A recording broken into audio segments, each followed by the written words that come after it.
Ating pag-usapan ngayon ang nalalapit na laban nitong si Naoya Inoue kontra dito kay Luis Nery, na kung saan ay 2 linggo na lamang bago ang inaabangang mega fight ng dalawa sa Japan ay hindi pa rin naglalabas ng drug test result itong kampo ni Naoya Inoue. Kung maalala, noong February, noong formal na in-announce ang laban ng dalawang knockout artists noong February, ay linggo-linggo na po nga kinukunan ng dugo ng VADA itong si Nery, na umaabot pa nga po mula 1 hanggang 2 beses sa isang linggo, na kung saan ay kinukunan ng dugo itong nasabing Meksikano. Mula February hanggang April ay wala pa rin pong inilalabas ni maski isang resulta itong si Naoya Inoue patungkol sa pagkuha sa kanya ng dugo ng VADA.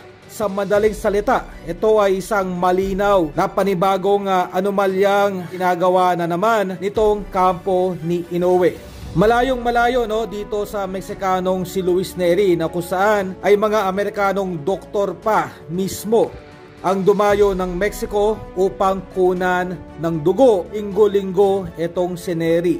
Taliwas dito kay Inoue, na kung saan ay mga Hapon na doktor ang kumukuha ng kanyang di umano'y blood sample. Okay? Na hanggang ngayon ay hindi makumpirma kung talagang ito ba ay kinukunan ng dugo. Sa madaling salita, from February hanggang ngayong Abril, sa loob ng 10 linggo, ay wala pong malinaw na in-upload or inilabas na resulta itong kampo ni Inoue patungkol sa pagkuha sa kanya ng dugo ng VADA. Kung ating susumahin, kung ito ba ay talagang kinukuha ng VADA ng at least 1 beses sa isang linggo from February up to April, sa loob ng 10 linggo, ito ay nakaligtas at hindi nakunan ng dugo. Okay, marahil ito ay kargado ng mga ipinagbabawal na kemikal, kaya ito ay hindi pa rin kinukunan ng dugo hanggang ngayon. Marahil sa last minute or sa unang linggo ng Mayo, posible ito ay kunan ng dugo upang ipakita lamang sa publiko na ito ay kinukunan ng regular ng VADA. Okay, so dehadong-dehado po dito kung tutuusin,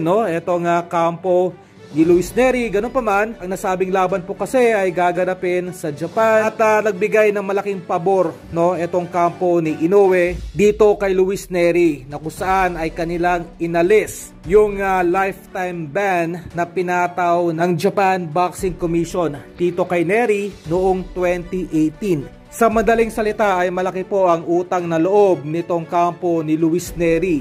Kumbaga, wala itong lakas ng loob na questionin kung itong si Inoue ay hindi na kinukunan ng dugo ng VADA. Isa ito sa mga estratehiya na naman na ginagawa ng kampo ni Inoue upang masiguro ang panalo nito ngayong darating na Mayo 6. Ganoon pa man, itong maruming estratehiya o panggugulang ng kampo ni Inoue ay matagal na pong batid ng American Boxing Organization. Kaya ito ay malabo na rin na makarating pa sa Amerika kung ang ganitong approach ay patuloy pa rin gagawin ng nasabing Hapon.